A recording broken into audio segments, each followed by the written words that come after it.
Hi, I'm Capri. I drove 3 hours to my parents' house for Christmas dinner, and somehow I didn't even have a plate. My mom looked me dead in the eye and said, "No food left," while the table was overflowing.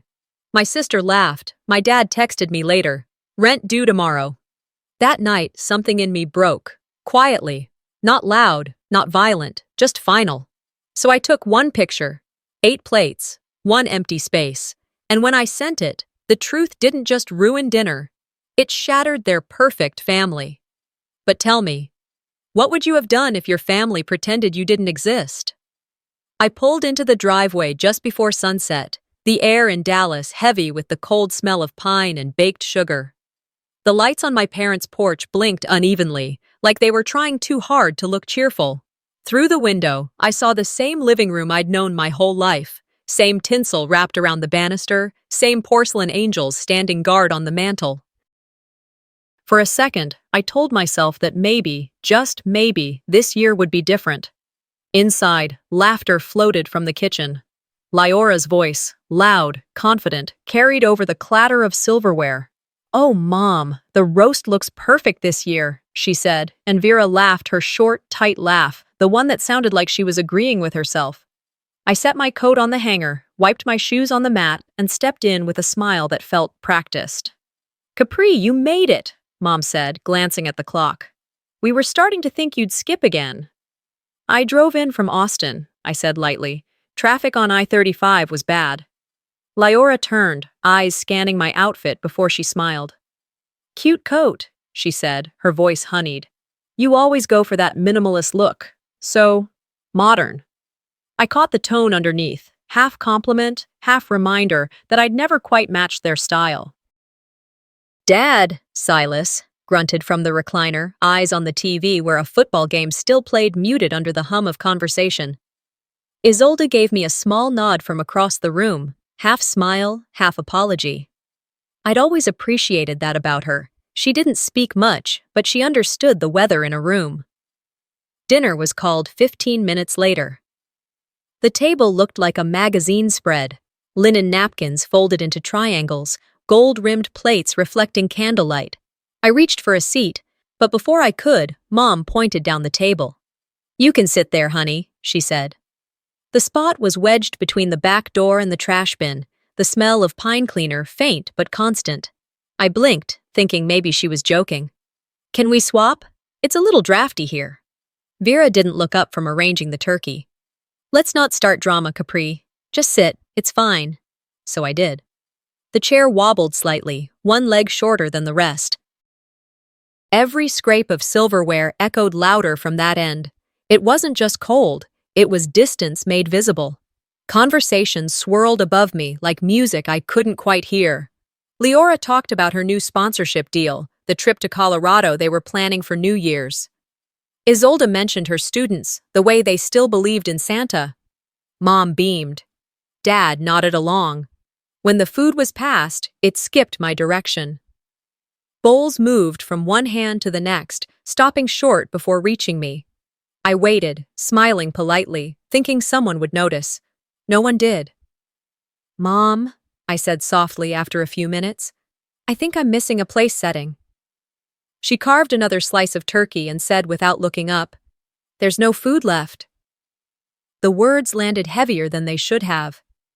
My hands froze on the table. I looked down. In front of me, no plate, no fork, just a faint ring on the tablecloth where something must have been placed before being moved. The cranberry stain from last year hadn't washed out. Leora chuckled, oblivious. "Guess you'll stay slim through the holidays." A few people laughed. I smiled tightly, heart beating slow and hot. "Guess so," I said. The rest of dinner blurred into background noise. Forks clinked, glasses tapped. Every bite they took felt amplified. My stomach tightened, then gave up. I folded my hands in my lap, pretending to listen to Isolde talk about her students' Christmas play. Tamsin, my 10-year-old niece, caught my eye. She was sitting near her mother, coloring the edge of a napkin with a red crayon she'd hidden in her sleeve. When our eyes met, she smiled shyly, as if she'd seen through the quiet. That small act kept me still. I told myself to hold on. I'd driven 3 hours to be here. I could endure another hour. The laughter rose again. Mark, Lyora's husband, cracked a joke about in-laws, Dad roared with amusement, and Mom said, "You see, this is why I love having everyone together." Everyone except me, apparently. When dessert came, Leora passed slices of pie around. "We've got pumpkin and pecan," she said. "Oh, Capri, sorry, looks like that's the last one." She licked whipped cream off her thumb. "It's fine," I said. "I'm not hungry." My voice sounded steady, which surprised me. Inside, I felt something hard settle in place. It wasn't sadness. It was recognition. I'd been invisible here for years, but tonight they'd made it official. When the plates were cleared, I excused myself. "I should get going early," I said, reaching for my coat. Mom frowned. "Already? We haven't opened gifts." "I'll take mine later," I replied. No one argued. As I passed the living room, the lights from the tree cast a warm haze over the family photos on the wall. My gaze caught one from last Christmas. Everyone smiling, matching sweaters, perfect symmetry. And there, at the far right edge, was me, half cut off by the frame, just an arm and a shoulder. I stared for a long moment until the laughter from the kitchen faded into a dull hum. My reflection in the glass looked faint, almost erased. Maybe I'd always been a shadow in this family. The laughter from the dining room still echoed down the hall as I stood staring at that photo on the wall. My face was almost gone, washed out by glare, the frame cutting me clean at the shoulder. I pulled my coat tighter, half ready to walk out the front door, half hoping someone would notice I was missing. Then, Mom's voice carried through the house. "Everyone, come to the living room. Leora has something special to show us." I hesitated, my hand on the doorknob. Leaving would be simple. Driving back to Austin tonight would mean freedom, a quiet apartment, no pretending. But then I heard Tamsin's voice call my name. "Aunt Capri, come on! Grandma says you have to see this." Her little voice pulled me back. I exhaled slowly and walked toward the noise. The TV glowed against the wall, the sound of clinking glasses fading as everyone crowded around. Leora stood proudly with a remote in hand. "Okay," she said, grinning. "This is our year. Family Highlights 2023. The first slide showed a smiling group at the 4th of July barbecue. Then Thanksgiving, then birthdays, beach photos, all sun and matching hats. I stood behind the couch, arms folded, the soft hum of the TV filling the pauses between bursts of laughter. I watched for myself, scanning every picture, expecting at least one familiar glimpse. But I wasn't there. Not in July, not in October. There was the barbecue I'd driven up for, spent an hour making potato salad in that very kitchen. They used the photo taken 5 minutes after I left. Leora kept narrating like a host on a talk show. "Here's Mom and Dad at the lake house. Oh, that day was so beautiful. And here's Isolde with her students' Christmas cards." Each image looked like a catalog page. When the slideshow showed Tamsin's ballet recital, I remembered sitting in the back row, clapping harder than anyone. The picture Leora chose was cropped tight around Tamsin and Leora. No sign of me in the second row, even though I'd been there. I could feel a sting rise behind my eyes. The air felt heavier, as though the room itself knew something cruel had just happened but didn't want to admit it. When the slide changed again, a few guests shifted awkwardly. Mrs. Duncan from next door whispered to her husband. I caught the quick glance they gave me. They noticed. Tamsin looked up, confused, then back at me, her brow furrowed. I smiled at her, the kind of smile meant to reassure children that everything was fine, even when it isn't. My throat tightened as another photo flashed. Mom at the hospital last spring. I'd spent those nights bringing her soup, handling her insurance calls. The image showed Leora and Mom holding hands. The caption read, "Together through it all." The word together hit like a stone. When the final image faded, bold white letters appeared on the screen. The year of family. Everyone clapped. Leora bowed slightly, pretending to blush at the attention. Mom leaned forward. "Beautiful, honey. You always put so much effort into these." I waited for someone to look my way. No one did.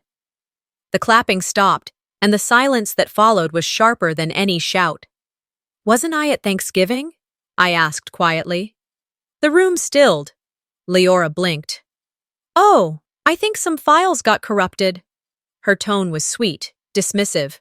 A convenient glitch. Mom added quickly, "It's not a big deal. You know how computers are." I nodded slowly. Sure, computers.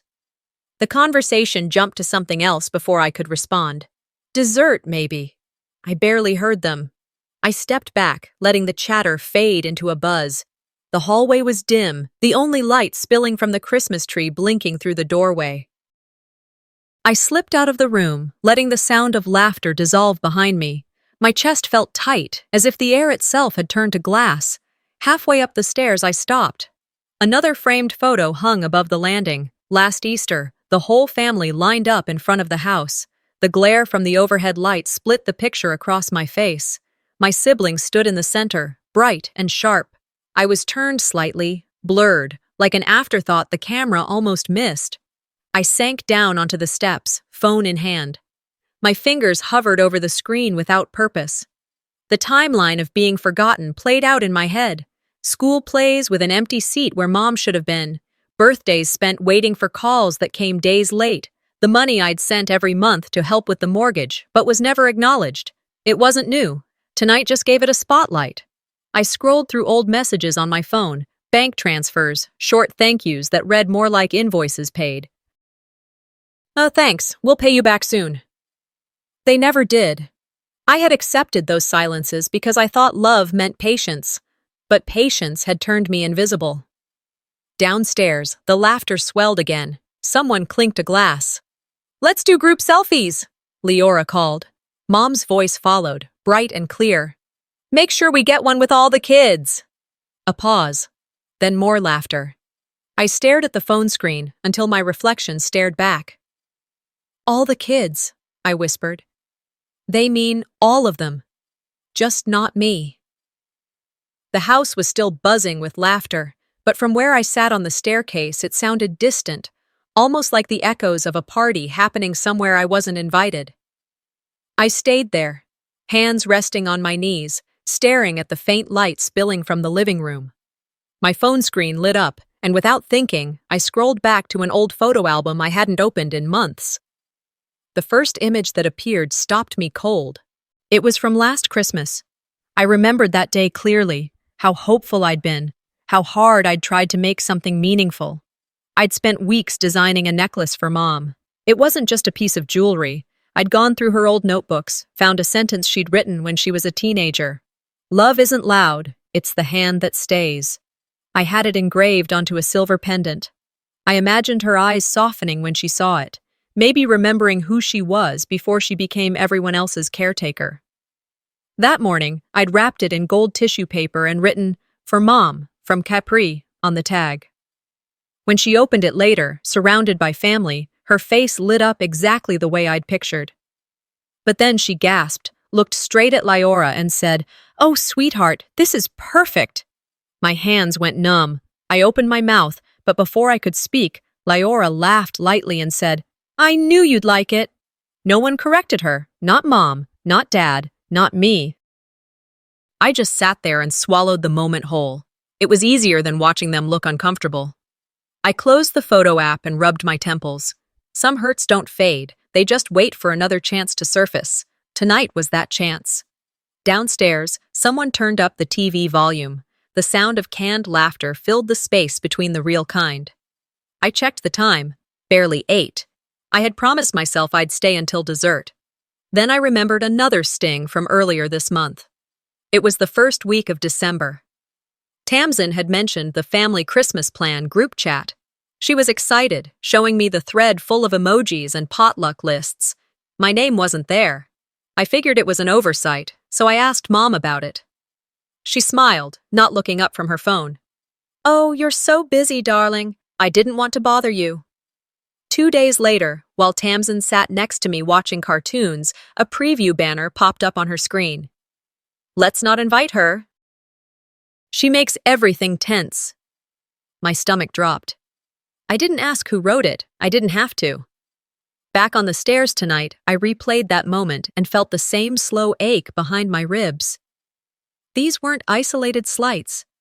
They were chapters of the same story. My absence had become the family's comfort zone. I took a deep breath and stood. The laughter grew louder as I walked down the hallway.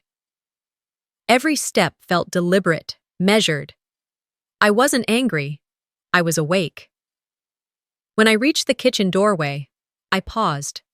The smell of cinnamon and roasted nuts hung in the air. On the counter sat a stack of wrapped gifts, glossy ribbons catching the light. One in particular caught my eye. A white jewelry box, identical to the brand I'd bought last year. The tag read, "To Mom, from Leora." I didn't touch it. I didn't need to. The proof was right there. History repeats itself when people refuse to admit it happened the first time. "Capri," Mom called from the living room, cheerful, oblivious. "Can you grab more soda?" "Sure," I said, my voice calm. Too calm. I opened the fridge, the cold air brushing my face. My reflection in the metal door looked tired, but steady. I reached for a can, popped it open, and let the sharp hiss fill the silence between us. Across the room, Leora was taking another selfie with Dad and Isolde. "Smile, everyone," she said, tilting her phone, making sure the light hit her just right. I raised my can slightly, like a toast no one noticed. "To tradition," I murmured. Mom turned, confused. "What's that, honey?" "Nothing," I said. "Just thinking out loud." She smiled, already distracted by the photo Leora was showing her. I leaned against the counter, watching them from a distance that felt bigger than the few feet of tile between us. I remembered being 16, standing in the same kitchen, overhearing Mom tell a neighbor that I was the quiet one, a little odd but sweet. I'd carried that label like a scar that never quite faded. Every family has one, the person who absorbs the tension so the others can shine. As I sipped my drink, I realized this wasn't just about tonight. It wasn't even about Christmas. It was about every moment I'd been rewritten in someone else's version of our family. The soda fizzed softly. My hands stopped shaking. They don't even hide it anymore, I thought. I looked at the clock. 9:05. Another hour before I could leave without it seeming like an escape. I decided I'd stay. Just long enough to make a mental note of every lie they told in the name of love. From the living room came another round of laughter, louder, almost forced. I set my can down and walked back toward the noise, my steps slow and steady. I'd spent a lifetime shrinking myself to fit into their idea of family. Tonight, for the first time, I didn't care if I fit at all. But neither do I. I didn't wait to be called this time. I walked back into the living room on my own, passing by the flickering tree lights and the scent of burnt cinnamon candles. My soda still fizzed in my hand, the can now lukewarm, but I kept sipping, slow, steady. The room looked brighter than it felt, and every face turned toward the sound of Mark tapping his fork against his wine glass. "Everyone," he said, standing beside the fireplace, drink raised. "Before we dive into gifts, I just want to take a second to recognize the people who really made tonight happen." Here it comes, I thought. The highlight reel, the curated speech, the emotional choreography. Mark started with Leora, of course. "To my beautiful wife, who somehow managed to organize everything, top to bottom, with grace and style. No one does Christmas like you, babe." Applause. Mom clapped the loudest.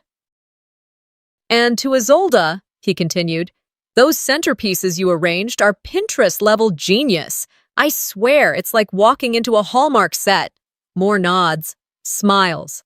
"To the Duncans, next door, thank you for the dessert tray. It saved us tonight." Chuckles. A hand raised in mock salute from across the room. Then he lifted his glass higher.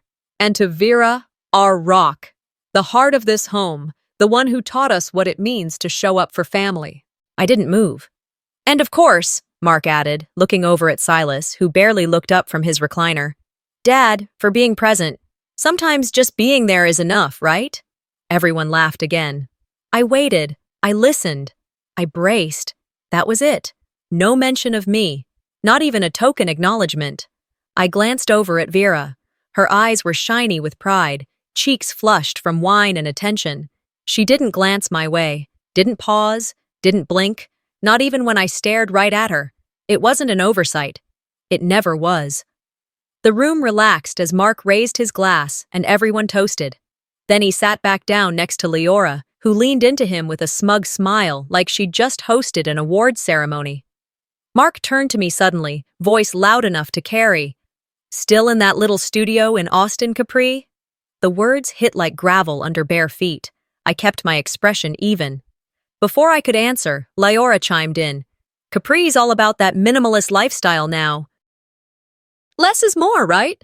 I stared at her for half a beat longer than necessary, then turned my attention back to Mark. "It's not big," I said, tone flat, "but it's paid for. That's the difference."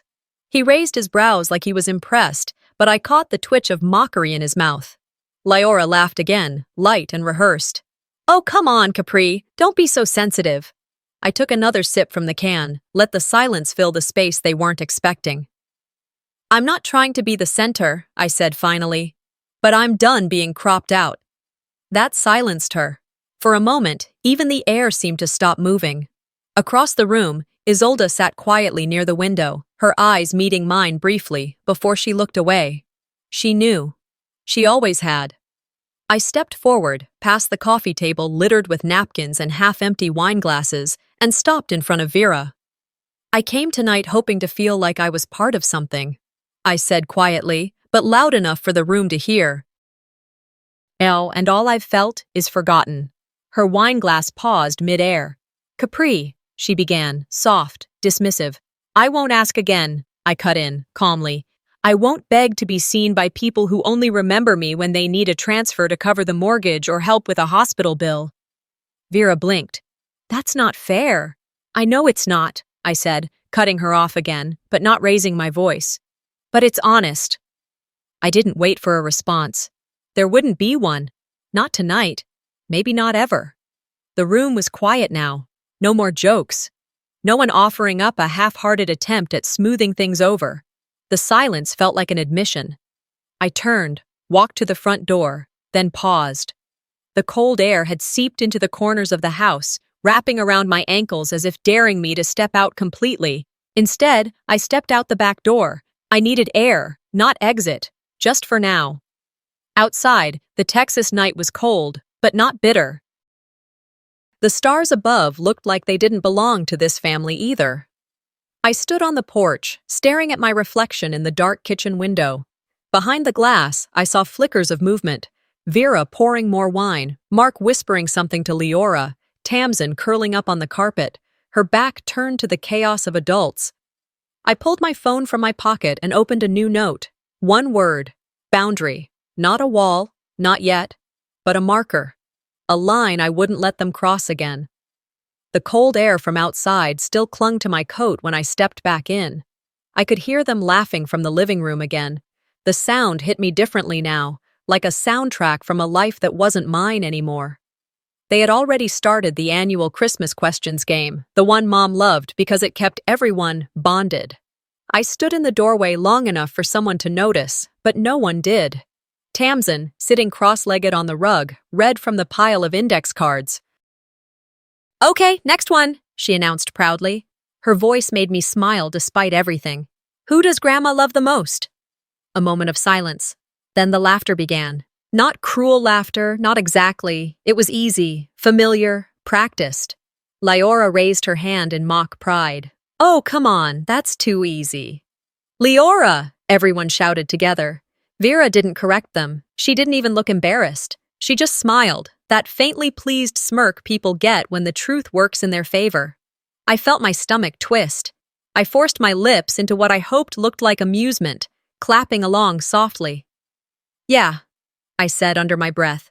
"Too easy." It wasn't the joke that hurt. It was how naturally it rolled off their tongues, how comfortable they were saying it out loud. Mark poured himself another drink. "To be fair," he said, smirking, "Leora really is Mom's favorite. It's not even a secret." Mom pretended to wave him off. "Stop stirring things up." But she was smiling.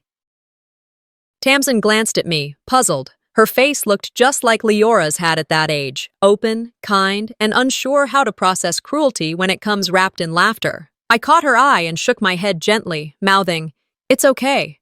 It wasn't, but I wasn't about to let a 10-year-old carry that weight.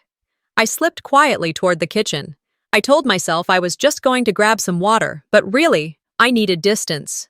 The laughter followed me, muffled through the walls, a reminder of where I didn't belong. The kitchen was half dark now, lit only by the string lights around the window. On the counter, pushed near the sink, sat the casserole dish I'd brought from Austin, my mother's old recipe, the one she'd taught me when I was 13. It was supposed to be the highlight, the one dish everyone fought over when I was a kid. The lid was still on. I pulled it closer, wiped condensation off the top. Inside, the golden crust was untouched, perfect, cooling into waste. The smell hit me, a mix of cheese and herbs and memory. I thought of all the times Mom had leaned over my shoulder, correcting how I stirred the sauce, saying, "You'll make this for your family one day." I guess I did. They just didn't want it. The microwave's hum filled the silence as I reheated a small scoop. When it beeped, I didn't bother getting a plate. I ate standing at the edge of the sink, fork in hand, the warmth spreading through me like stubborn defiance. I didn't need their permission to eat the food I'd made. No one walked in for several minutes. I could still hear bursts of laughter from the living room, the game rolling on, questions about favorite holidays, best childhood memory, and who makes the best decisions. My name never came up. By the time Vera entered, I was finishing the last bite. She stopped short when she saw me. "You're eating that?" she asked, almost surprised. I nodded, wiping my hands on a paper towel. "You taught me this recipe. I thought it might bring back something good." She frowned, glancing at the untouched dish. "There was already so much food, Capri. We didn't need another." "It's not about need," I said quietly. "It's about noticing." "What's that supposed to mean?" I turned, meeting her eyes fully for the first time that night. "You've always mistaken silence for peace, but they're not the same thing." She sighed, exasperated. "You always overthink everything." "No," I said. "You just always overlook." The words hung there like a crack in the ceiling you can't unsee once you notice. She didn't reply, just tightened her robe and went back toward the laughter, the only world she understood. I stared at the half-empty dish. The microwave clock read 9:47. For some reason, I memorized the numbers. Maybe because I knew that later, when I'd think about the exact minute something in me shifted, that would be it. The line between hurt and clarity is thin. It happened right there, in a dim kitchen full of noise that wasn't mine, holding a fork full of something meant to taste like home. From the other room, Tamsin called, "Aunt Capri, we're opening presents." "I'll be there in a minute," I said. But I didn't move. The hum of the refrigerator filled the silence. I rinsed the dish, covered it, and set it back in the corner where it had been ignored all night. I could almost hear my younger self saying, "Maybe next year they'll see you," but next year wasn't promised. Not for this version of family. Not anymore. I straightened, ran a hand through my hair, and looked at my reflection in the dark oven glass. My eyes were tired, but steady. I wasn't angry, not even sad. Just done. But I was done being overlooked. The ceramic dish clinked gently as I set it in the sink, rinsing off what little remained of the food only I had tasted. I wiped my hands slowly on a towel, folded it neatly, and took one long breath before walking toward the front hall. It was time. Time to go, not just for the night, but maybe for good. I grabbed my coat from the hook near the door, the weight of it suddenly heavier on my shoulders than I remembered. As I slid my arm through the sleeve, something in me hesitated. Maybe it was the ache in my chest, or maybe it was the years I'd wasted believing things might change. Just as I reached for my purse, I caught sight of the small wooden box sitting atop the entryway table. It wasn't there earlier. The latch looked worn, the wood darkened with age. My heart clenched. I recognized it. The pearl brooch. She'd promised it to me years ago, back when I was still naive enough to believe promises meant something. It belonged to our great-grandmother, passed down to Vera on her wedding day. She once told me, "It's yours someday. You remind me of her." I picked up the box, opened it slowly. Inside, the brooch sat nestled on navy velvet, simple, delicate, untouched. The note beneath it was unmistakably Leora's handwriting. "For Mom, to wear tonight." I stood still, the air thick with something I couldn't name. Vera walked in from the hallway behind me, adjusting the sleeves of her sweater. She saw the box in my hands and paused. "You gave it to Leora?" My voice barely made it out. She blinked. She asked if she could wear it tonight. It went well with her dress.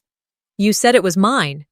I wasn't accusing, just stating, "Oh, Capri, don't be dramatic. It's just a piece of jewelry." She waved her hand like it was a gnat in the air. "No," I said, quieter now. "It was a promise." She sighed, the way people sigh when they're too bored to be guilty. "You're too sensitive." "It's just a pin."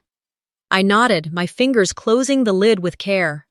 It's never just about the object. It's what it meant. It's what it said about where I stood in this family. "That's not what I meant," she muttered. "But it's what you did." I met her eyes. "That's the difference." Without another word, I placed the box back where I found it, slung my purse over my shoulder, and turned toward the door. Tamsin stood at the base of the stairs, her small voice breaking the moment. "Aunt Capri, are you leaving?" I forced a smile. "Yeah, kiddo, it's time." She looked like she wanted to say more, but I gave her a little wave, something gentle, something final. Stepping onto the porch, the cold air felt like a slap, sharp, but clarifying. The neighborhood was quiet, save for the occasional wind chime from next door. I walked halfway down the path before my phone buzzed in my coat pocket. It was a text from my father. "Rent due tomorrow." That's all it said. Not "safe drive," not "thanks for coming," not even a question about whether I'd made it home. Just business, like I was a landlord in a broken system of family transactions. I stared at the message for a few seconds, thumb hovering over the screen. Instead of replying, I turned slowly back to the house, raised my phone, and took a picture of it. The porch light blinked like it was struggling to stay on, casting half the house in shadow. Wreath on the door, lights twinkling.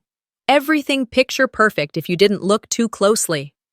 I walked to my car, started the engine, and sat in the warmth as it began to hum back to life. The heater kicked on, and I peeled off my gloves, still holding the phone. Opening my bank app, I scrolled to the recurring transfer I'd set up over 2 years ago, the one that sent money to my parents' joint account every month without fail. Rent, they called it. Just until we get back on our feet. But somehow, that moment never came. I pressed edit, then cancel transfer. A confirmation prompt appeared. "Are you sure you want to stop this transaction?" I didn't hesitate. "Yes, done."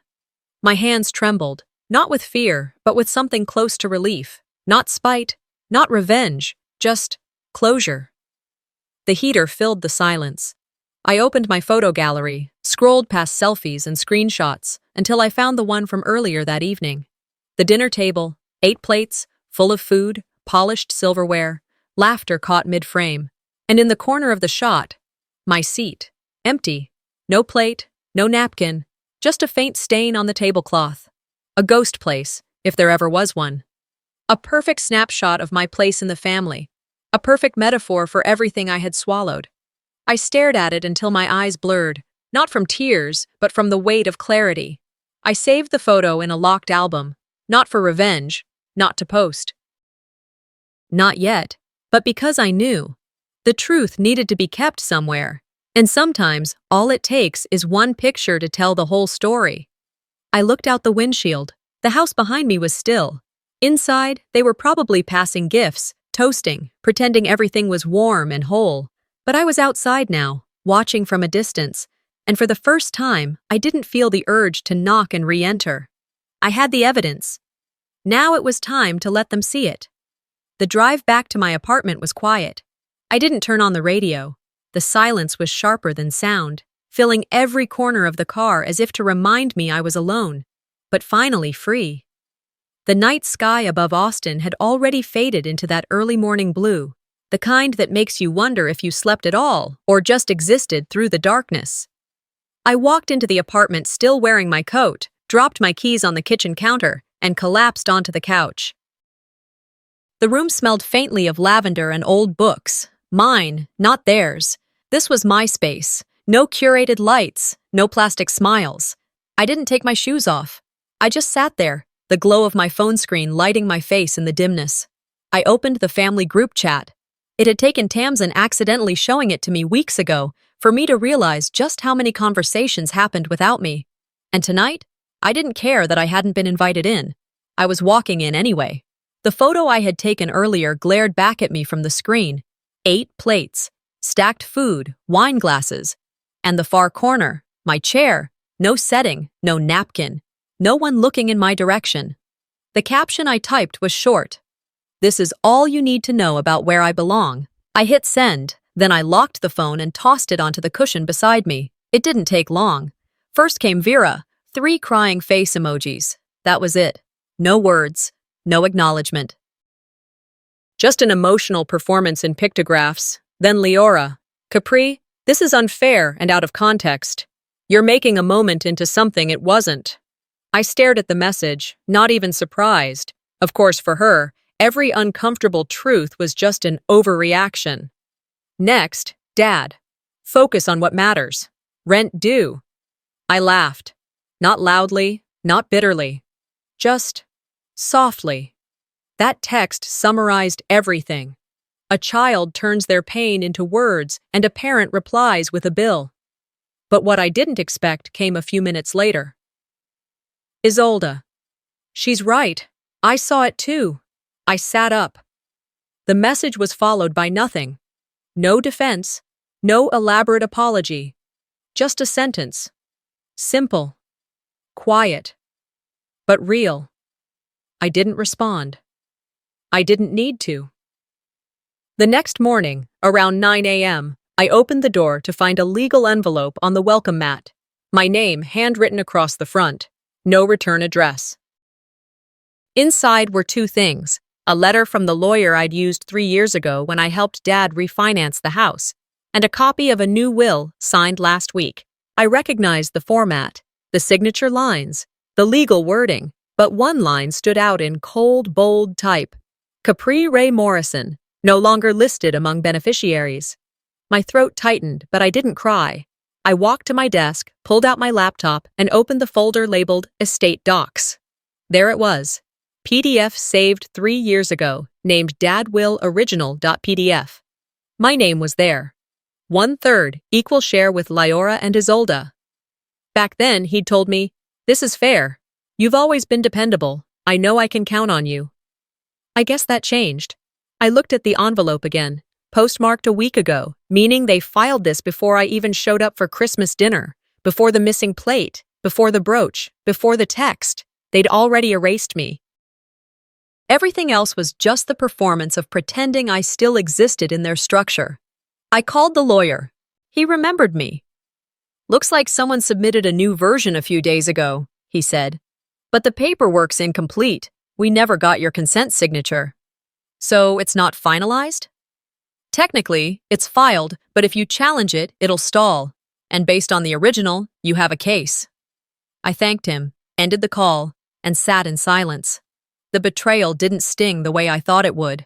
It didn't hit like a slap. It settled like dust, quiet, everywhere, undeniable. They didn't just forget me. They restructured the family without me. I opened the 2 documents side by side. The screen glowed with the stark contrast. On one side, a name erased. On the other, a name that once mattered. My name. "They didn't just try to erase me," I whispered to no one. "They rewrote the history I helped build." I closed the laptop, stood up, and poured myself a glass of water. Tomorrow, I'd decide what to do. Legal steps, financial freezes, whatever came next. But tonight? Tonight, I let the truth breathe, and I didn't apologize for any of it. But I wasn't finished writing my story.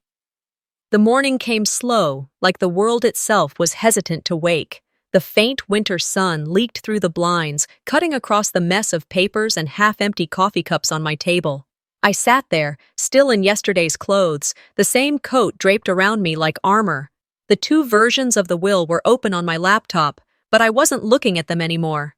They were only symbols now, proof of what I already knew. I whispered to myself, but I wasn't finished writing my story. I opened my photo gallery again, scrolling until I reached the image of the Christmas table, the one I had taken in silence. 8 plates, 8 forks, every chair filled with laughter, except mine. It was almost artistic, the way truth sometimes is. I placed it side by side with the screenshot of the two wills, the one with my name and the one without. But I didn't send those documents. Not yet. They were the fine print of betrayal. What mattered more was the image that captured what words couldn't. So I opened my social media. My account was private. Maybe 50 people followed me. Close friends, old coworkers, a few neighbors. It was the safest place to start. I uploaded the photo of the table, wrote a caption that took 3 drafts before it felt right. 1 photo, 1 story, 8 plates, 1 forgotten daughter. I stared at it for a full minute before pressing post. Then I set the phone down on the table, folded my hands, and waited. At first, nothing happened.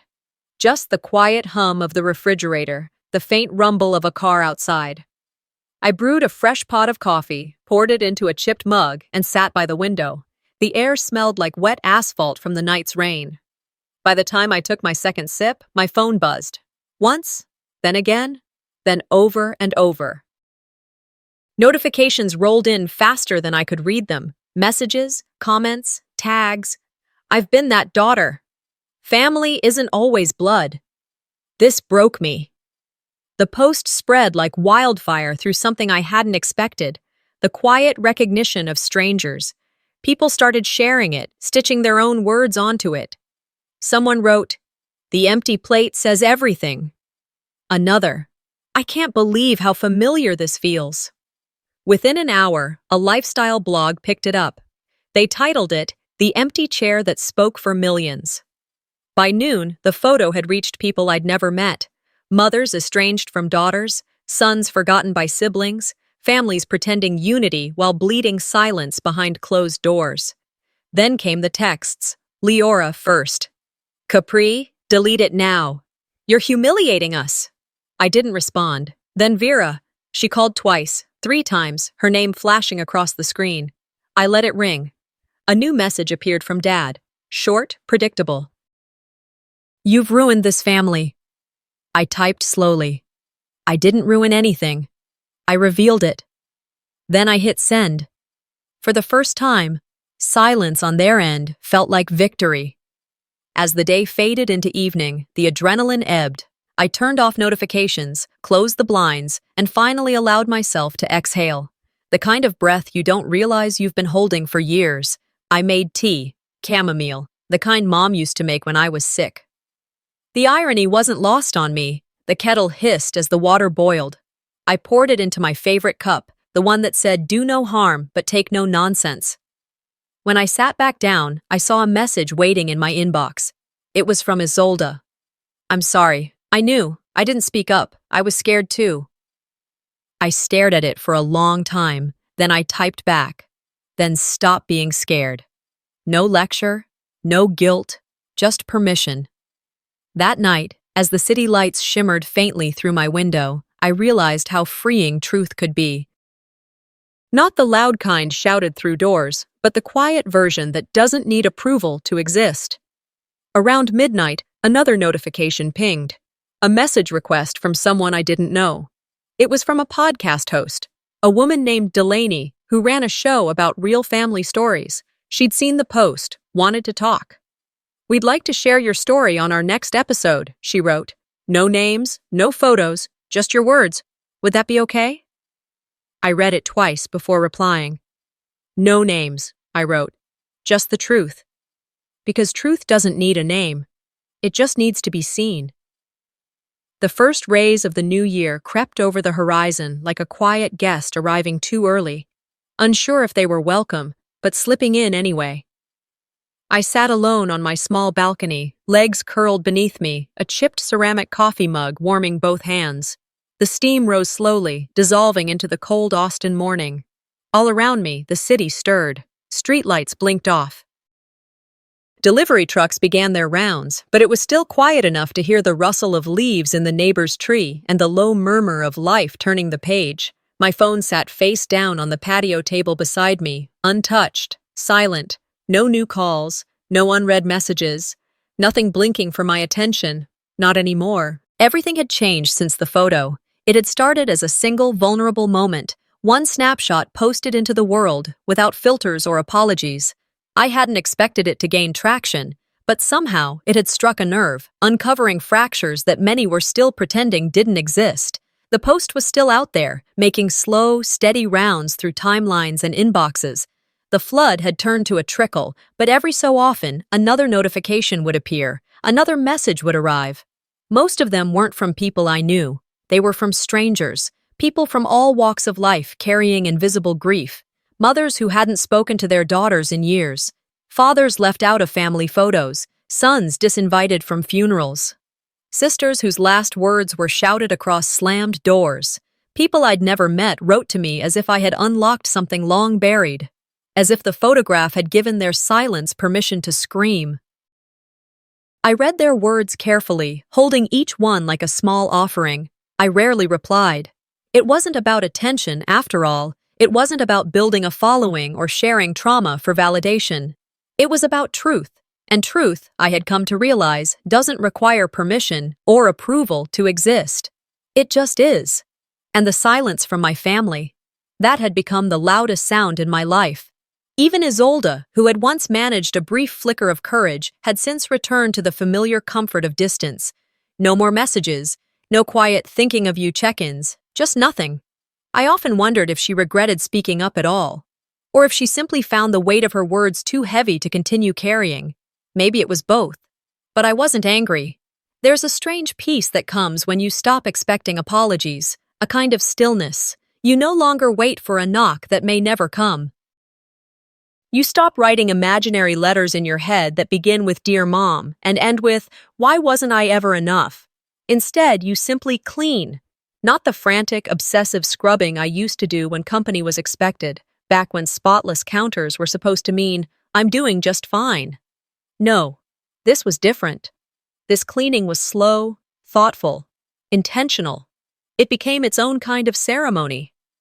I emptied drawers, sorted closets, recycled old receipts and junk mail I never bothered to toss before. I even found that one shoebox of birthday cards I'd carried from apartment to apartment, unopened in years but never thrown away. I sat cross-legged on the floor, flipping through the stack. Most of the cards were from her, each one signed with that same dependable line, as if it were stitched into her muscle memory. "Love you always, Mom." It's funny. The word always does a lot of heavy lifting in families like mine. That same afternoon, buried beneath a stack of takeout menus in the kitchen drawer, I found the napkin. I hadn't even realized I'd saved it. It was folded neatly, its edges soft with wear. One corner was stained with a faded blot of cranberry sauce. Right in the center, in the wobbly cursive of a child still finding her rhythm, were 5 simple words. "Auntie, I love you." Tamsin's handwriting. I held it for longer than I meant to.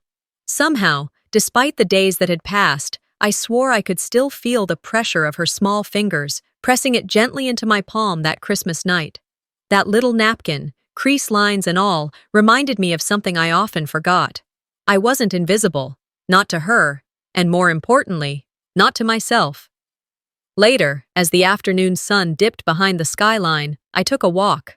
The post-holiday hush had settled over the city like a comforting blanket. The streets were calm. No more frantic shoppers. No last-minute carolers. Just the breeze carrying the scent of pine and the faint barking of a dog from someone's porch. I passed my favorite corner cafe, closed now for renovations. The same one where I used to imagine finishing a manuscript, coffee-stained and marked with notes in the margins. I kept walking until my legs tired and my thoughts slowed. I didn't return home with sadness. I returned with clarity. I didn't need to burn bridges. I just needed to stop carrying them. Back at my apartment, I sat down at my desk, opened my laptop, and without any flourish or drama, I forwarded a scanned copy of the original will, the one that had been hidden, to each of my siblings. No subject line, no message, no threats, no pleas, just truth. And then, I closed the laptop. That night, I poured myself a glass of wine, curled up on the couch, and watched the last light of day fade behind the distant buildings. No one called. No one knocked. No one asked why. And for the first time in years, that absence didn't ache. I didn't miss them. I didn't want them back. I wanted peace. And peace, I was beginning to learn, doesn't always come wrapped in forgiveness. Sometimes it arrives as release, quiet, undeniable, like a guest who knows where the spare key is kept. A few days later, I signed a lease on a new apartment, a little bigger, 2 bedrooms, a real dining area. Not because I needed the space, but because for the first time in a long time, I wanted to make room. Room for people who chose me, people who saw me, heard me, stayed. The move took just a weekend. I packed light, I kept what mattered, donated what didn't, and left behind the version of me who waited by the phone, hoping for acknowledgement that never came. When the final box was unpacked, I pulled out the casserole dish, the one no one touched at that last holiday dinner.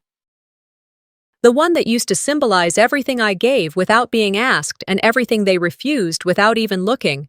I placed it carefully at the center of the new dining table. No centerpiece, no candles, no forced perfection, just that dish. A silent monument to everything I had survived. That evening, I picked up my phone. I snapped a picture of the napkin, the one Tamsin had given me, and sent it to her with a simple message. I saved it. Her reply came almost immediately. I love you too. And that was enough. This year, every guest will have a plate, including me. Sometimes, the most powerful form of justice isn't loud, it's honest. Capri didn't destroy her family, she simply stopped pretending. And that's the hardest truth some families can't survive. Have you ever been treated like you didn't belong by the people who were supposed to protect you? Drop your thoughts in the comments below. And if this story spoke to you, subscribe for more true, emotional stories that reveal what really happens behind closed doors.